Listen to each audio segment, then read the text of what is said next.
Ayan nga guys, at pagkatapos natin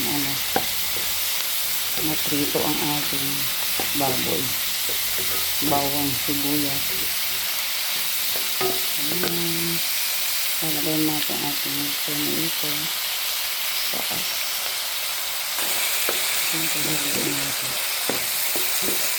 Lagay na rin natin ang ating liver spread. Simut-simutin at malasa pa yan. Haluin. Tapos maglalagay ka ng water. At pa rin ng konting water. Mag-a-add ako na isang nor cubes. Pampalasa, syempre. I-cover muna natin at ating palalambutin ang ating karne. Lalagay na natin ang ating yummy patatas, carrots at bell pepper. Tataklaban ulit natin.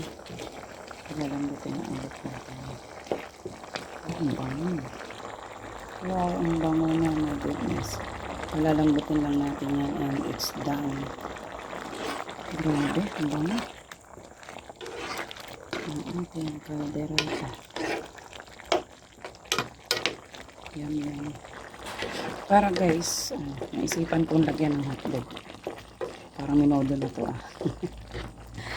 Masarap yan, syempre. Mas masarap kung maraming lahok. Yes po. Napapayam-yam si Ate Kim nito. Oh, ang bango. Palambutin pa natin. Kasi masarap malambot atin nito. Wow. Super yummy talaga. Sarap ng reno. Cover ulit natin. Guys, ihabol natin ang paminta. Munti ka na kalimutan. Other. Siyempre, hindi mawawala ang ating pamintis. Pampasarap. Wow, ang bango. Tikman ulit natin. Siyempre, kompleto na yung ricados. Sarap.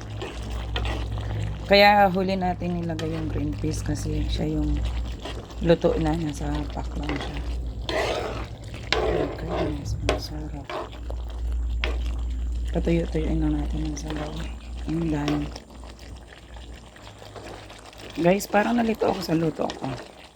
Apritada ba siya? Kaldereta o minudo? Kung ano man guys, basta masarap yan. Basta ang alam ko, iluluto ko, apritada. Pero dahil may hotdog, parang naging minudo. Sarap. Thank you for watching. Tapos na. So, ayan. Done na guys. Kain tayo. Hamuin natin. Sauce pa lang. Wala. Ulam na. Malambot na yung ating karne. Wow. Sarap na ating kaldereta. Baboy.